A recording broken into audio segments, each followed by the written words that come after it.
Are you serious? One way, bitch. Huh? Darling. New Year!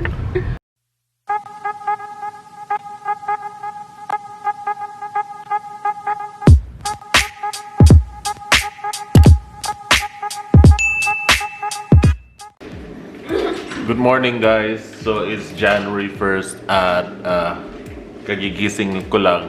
Pero si Mrs. ready na.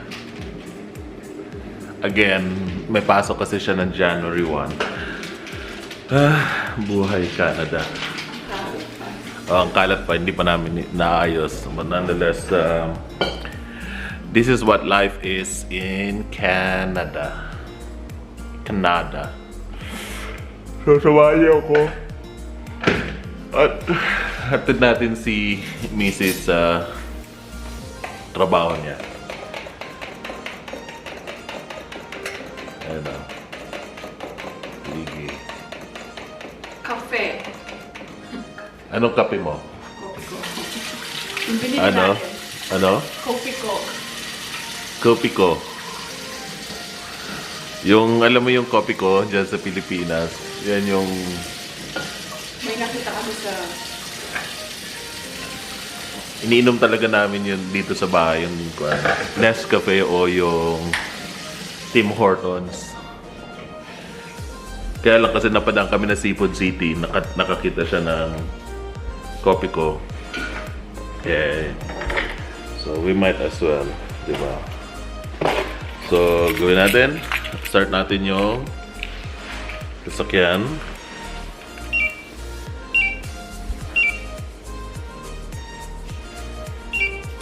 Kasi sobrang lamig dito na kailangan mong i-remote start kasi diba Darl, pahawak Darl? Yeah, sobrang lamig. Mag-jacket lang ako. Yung mask mo, darling. Mask. Your mask? Huh? So, anong oras ang pasok mo? 8:45. Pero dapat nandun na ako ng mga before 8:45. Hindi dapat sakto kasi magbe-base pa ako eh. Let's go! Hindi pa mainit. But no choice eh. Diba? Good. Nandito na. Oh, wallet. Nandun. Hindi, nandyan sa drawer.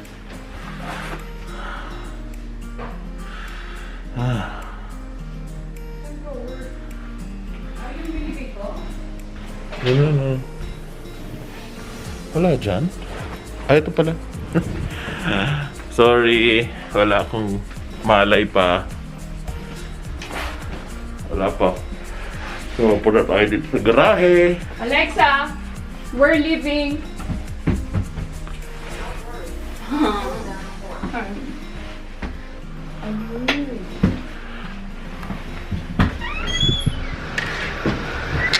Patay ilang.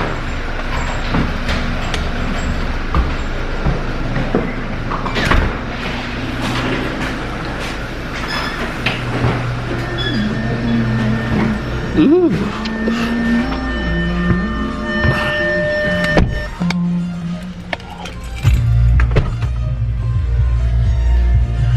Patay natin yung music kasi makaka-copyright tayo. Mahirap na, Dora?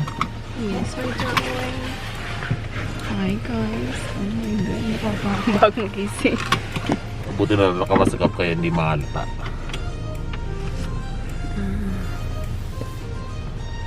Na ano pa, alas 8 na. Ay, dapat nandun na ako ngayon. Ganyang oras. So, Alas 8 na, madilim pa. No? yeah. So, dito, well, technically speaking, nasa kot pa tayo yung winter timeline. So, ibig sabihin, mas mahaba pa rin yung gabi kesa sa araw. Pero, it will change pagdating sa February at or March. padami na ulit yung haba nung araw kaysa sa gabi. Ay, hirap na. So, Yeah. yun. Nakakatawa lang kasi meron ako napanood sa TikTok na Pinoy na nagsasabi doon sa TikTok niya, doon sa video niya na alam mo yung madilim pa nung umalis, madilim na nung umuwi. Yeah. So parang kung nasa Canada ka, Kayo, gano'n. medyo it could be misleading in a way that kasi parang ang pinapakita niya is parang nagtatrabaho siya ng ganun katagal. Pero kasi in reality guys, 8 hours lang yun. dito sa Canada kasi minsan 8 o'clock gabi pa, tapos 5 o'clock gabi na. Okay? So medyo misleading kasi parang ang pinakita niya doon sa video is kung pinapakita niya kung gaano siya katagal magtrabaho, na parang nagdo-double job ako or something. Pero hindi, maintindihan ko kung sa Pilipinas yun, kasi sa Pilipinas alas 7 ito na, tirik na yung araw, alas 7 tirik pa yung araw. So misleading lang, wag ganon, diba? Gusto ko sana tanungin how long are you working, like God, that's from what time until what time, kasi doon mo talaga malalaman. Dito sa Canada, ang mga Pilipino hindi naman hilig, pero rarely will you see Filipinos working only one job, because like what I've been telling you before, ang mga Pinoy, kung kaya pang kumita, pagkakakitaan, di ba? Minsan kunwari ang trabaho mo is 8 to 5, minsan sisingit ka pa ng 6 to 9, 6 to 10 para lang makadagdag kita. Ako dati nagpa-part-time ako sa weekends kasi libre naman ako ng weekends. Trabaho ko is weekdays. So yun. Anyway, back to my wife. Bakit? Ano dun na? Magapa yung mata ko. Ha? Magapa. Kakagising lang eh. Late na nga kami nag-gising. Kasi late na tayong natulog. Ako pala. Ikaw, Dar, anong oras ka natulog pa gawin? Mag-alas stress na kasi nag-upload pa ako ng video. Ay, yung vlog natin. Oo. So, alam mo yon, pagka pinatagal ko pa kasi, Yeah. wala na, baka tamarin na ako kasi wala na akong oras. So hanggat may oras pa, antokish. So kami lang ang nasa daan. Pakita ko sa inyo. Ang linis. Ang linis.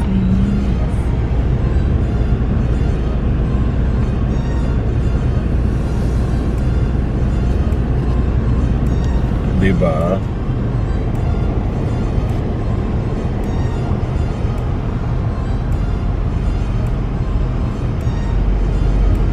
Kasi lahat ng tao natulog pa. I mean, tulog pa. Wala pa silang pasok. Yeah. Ang trabaho ni Mrs. is I think 17 minutes lang away from work. From house. 30 minutes? Okay. But you don't consider pa parking doon, ha? Kasi pag nag-park ka, medyo malayo, tapos maglalakad ka pa. Yeah. So, yun.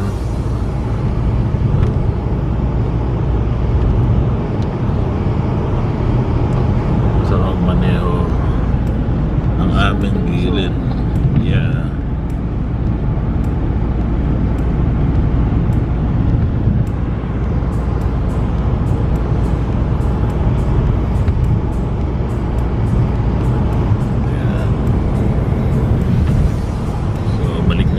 sa amin. Ayan.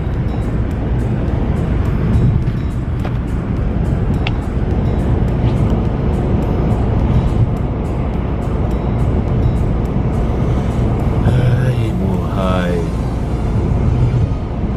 Saturday na yun. Friday. Oh, May pasok ka ng weekends? Friday yan. Darl? Yeah. May pasok din si Mrs. ang weekends. So, malamang off mo ng Monday? Tuesday O Tuesday pa? Ako naman pasok na naman. Ay, kakandam. Pero ako kasi body clock ko, regardless kung anong oras man ako Ano oras? natulog, ang oras ng gising ko, typically speaking, mga 7 or 6. Ito na yan.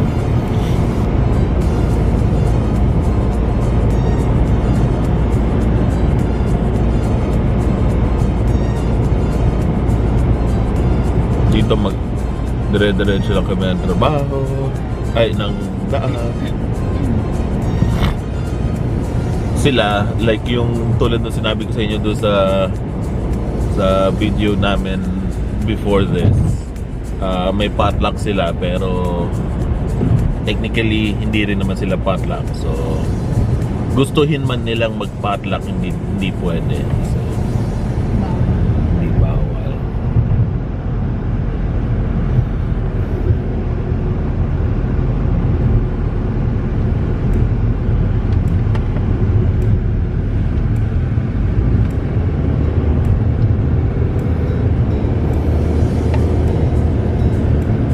This is our sunrise.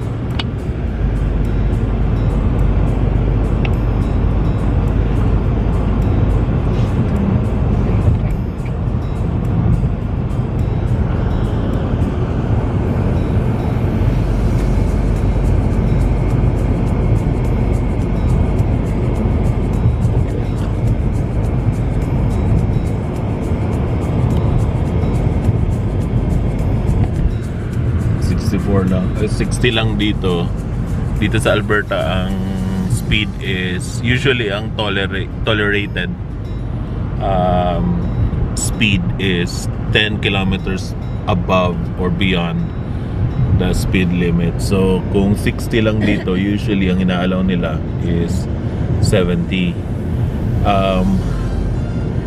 Pero just to make sure, nung nagkaroon ako ng ticket, nung binababaan ko pa, kasi pagka natikitan ka, pwede ka magbayad online. Dati, pwede kang pumunta mismo sa traffic court, tapos doon sa korte, tapos pwedeng babaan. So, nung time na yun, 118 ata yung ticket ko. Gusto ko ipababa sana ng siguro mga less than 100. Usually gano'n naman eh. Pero sabi so tinanong ko, ano ba talaga yung speed? Tolerable ba or tolerated ba yung 10 kilometers beyond the speed limit?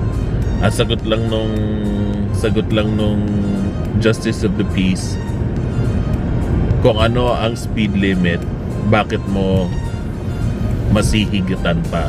So speed limit pa rin. So syempre, as enforcers of the law, they wanna make sure that we comply with the law, diba?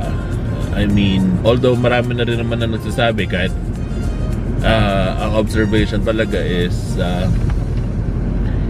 even if, for example, it is 60 kilometers per hour and your speed is 65, 67, 69, or 70, usually hindi ka pa titikitan yan. And most likely sa mga dito sa Alberta. So kung makikita nyo naman, kasi ang speed namin dito sa Alberta mababa lang. So dito 60 kilometers per hour lang.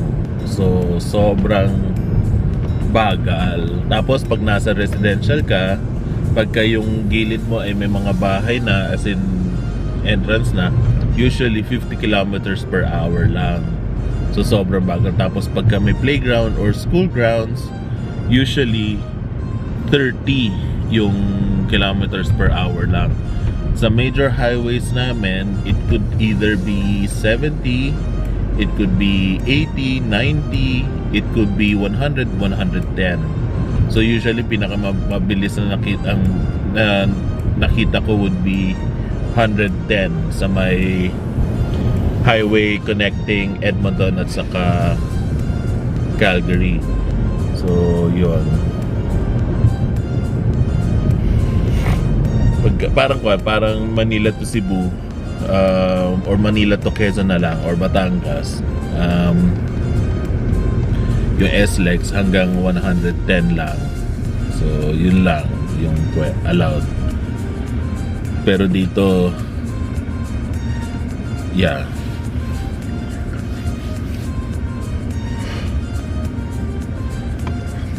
yun. Tapos Nantok ako. yeah, nanto ko na.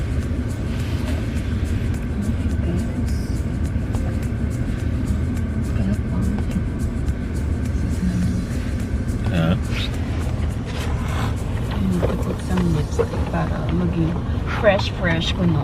Fresh from the farm. Pero nakamask lang naman. Yeah.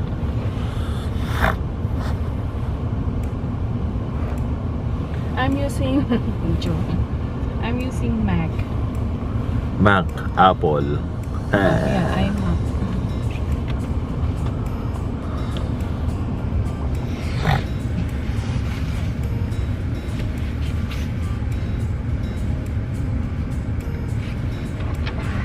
So, nandito kami sa stoplight.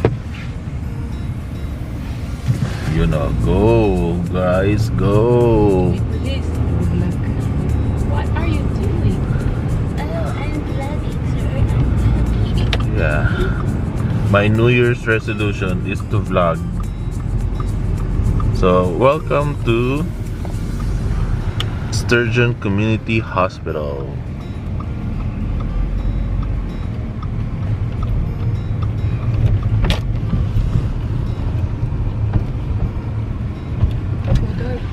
Are you serious? One way, bitch. Huh? Darling. New Year! Saan Well, ka pupunta? we got you on video. Yeah. Bye. Yan, entrance up. Tapos pala doktor yun. Pero I don't think so. Bye, guys. Bye, see you later.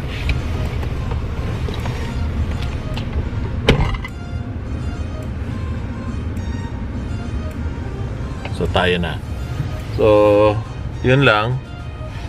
Crazy yung kanina kasi dapat one way lang yun. Hindi ko alam bakit sumisingit.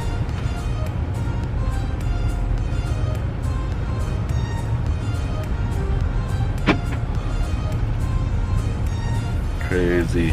Alam mo pag dito bubusinaan ka na.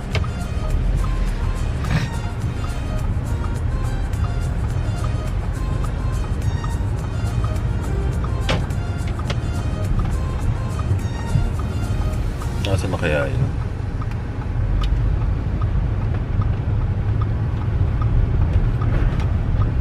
Anyway, uwi na tayo. Ang problema ko, kahit na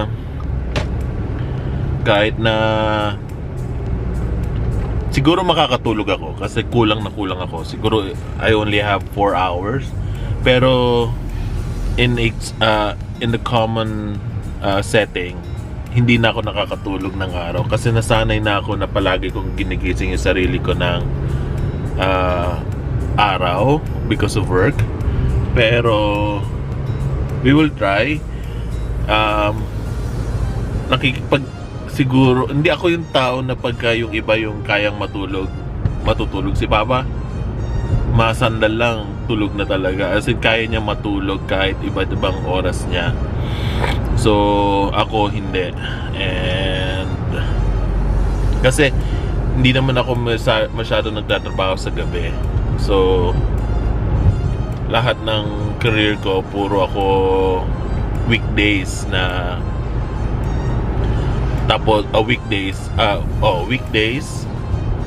from Mondays to Fridays from 8 a.m. until 5 p.m. Usually ganun na routine ko. Hindi ako yung tipong yung nag-iiba yung shift.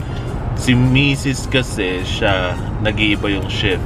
Usually ang schedule niya nasa 8:45 until 5 p.m. May mga pagkakataon na she had to work from 11 to 7 11 to 7 ba, tapos meron din yung 2:45 until 11. Meron din yung 6:40. Naranasan na ba niya yung 6:45? I don't know, di pa ata. Pero yung tatlong yon. So, wala pa naman siya yung overnight na gabi na schedule. Usually hanggang 11 lang yung pinaka-late niya. So, yun. Pero, syempre, pagod din kasi yung trabaho niya. Although, ibang klaseng pagod ito. Well, pagod pa rin. Kesa naman yung nagtatrabaho ka sa Subway or sa mga fast food industry, sobrang nakakapagod kasi yung turnover doon ang bilis. You have to serve a lot of customers and hindi mo alam kung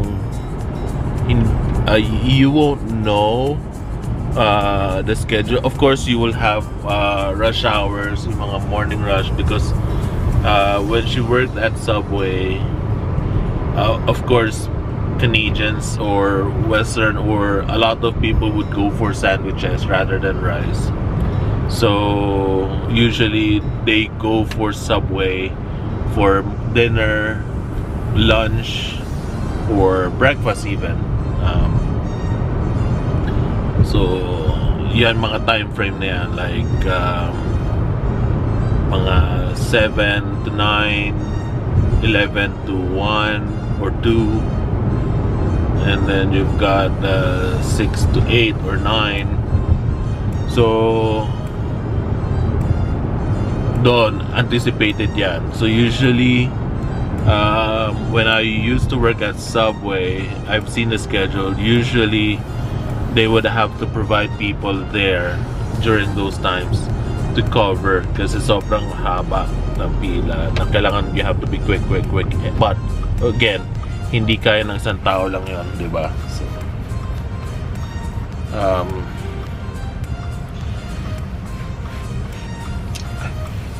ganda.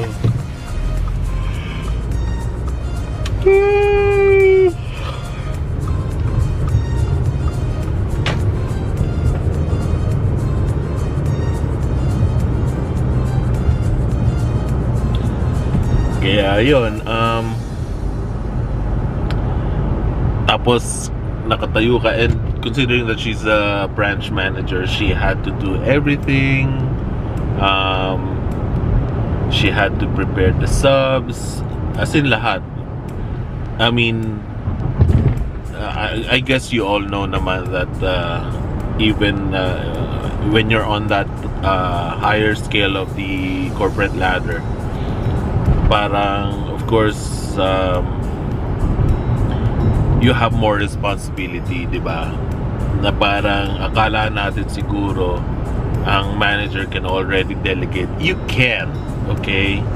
You can, but there will be times where exigencies come, wherein people unexpectedly say, oh, I cannot work, oh, I'm not available, kasi they usually provide schedule ahead of time, a week's time, a week ahead, or 2 weeks ahead. Naka-layout na yan.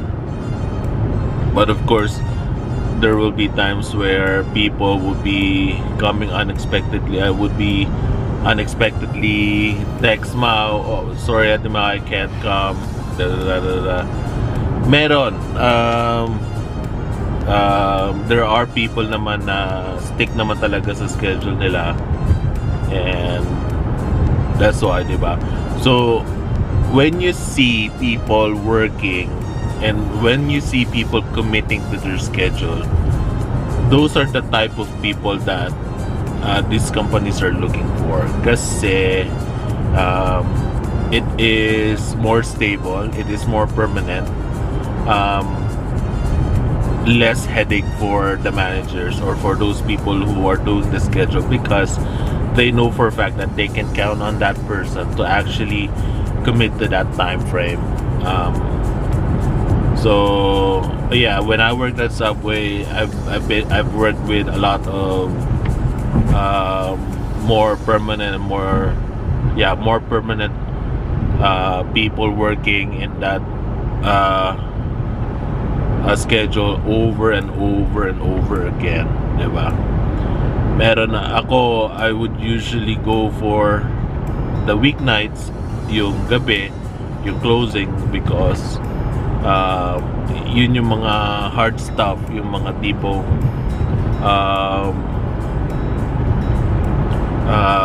cleaning of the shop, closing, making mopping, brooming,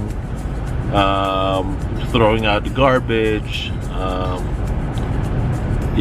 cleaning the dishes, nandyan. So yung sa Subway kasi yung dishes doon mano-mano, so you really have to clean it by hand. Wala silang dishwasher. Mostly may dishwasher kasi lalo na yung mga volume mabilis, yung volume malaki. So yun, so, makikita nyo yung aming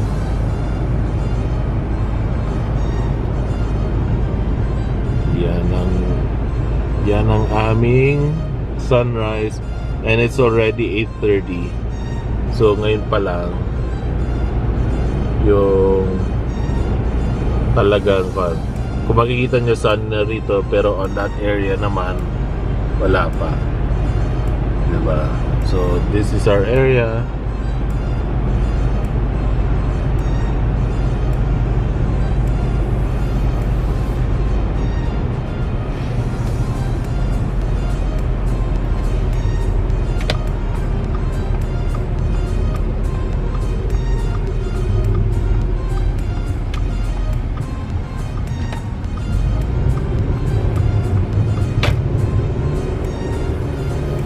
We're tucked away in a rural area, pero we're still part of the city.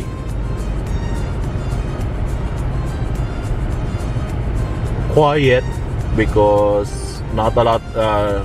This is not a place where you can pass by to go to from one place to another. When you come here, you specifically have to come here. When you come here, you actually have to, it's either you're visiting someone or you're living here, you're a resident here. Because for example, if you have to go from Antipolo to Quezon City, you can either pass by Marikina or Quezon or Cainta. Either way you can do that, diba? Pero parang so thoroughfare na parang you can pass by those areas in order for you to reach another destination. Pero dito kasi parang nasa kon kami, sabihin natin parang Pateros. Well, there's no reason for you to go, or sabihin natin San Mateo, there's no reason for you to go from Antipolo to Quezon City using San Mateo, diba? So kasi it is out of the way, diba? So the only reason why you're going to San Mateo is because either you're visiting someone there or you are a resident of San Mateo. So yeah.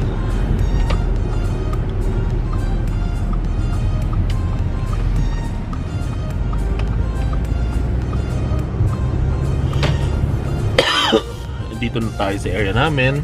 Again.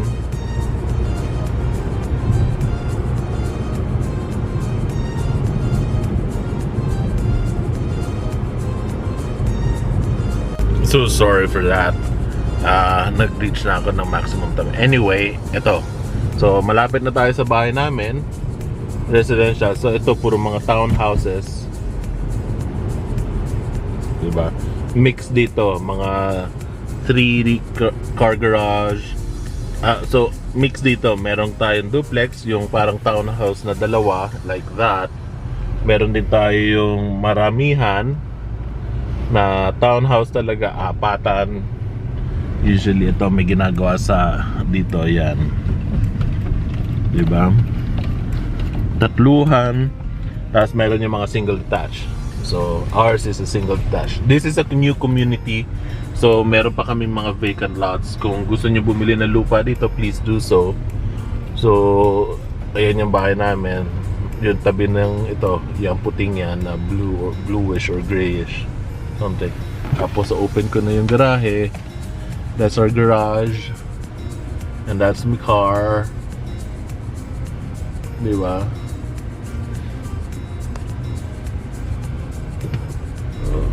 And then may katabi namin puti. Indian. Itim. Tapos ito puti din.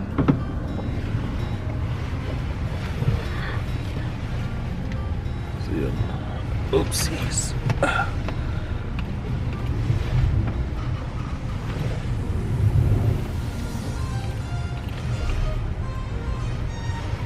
So, ako'y nagbabacking, reverse parking para mas madali yung exit.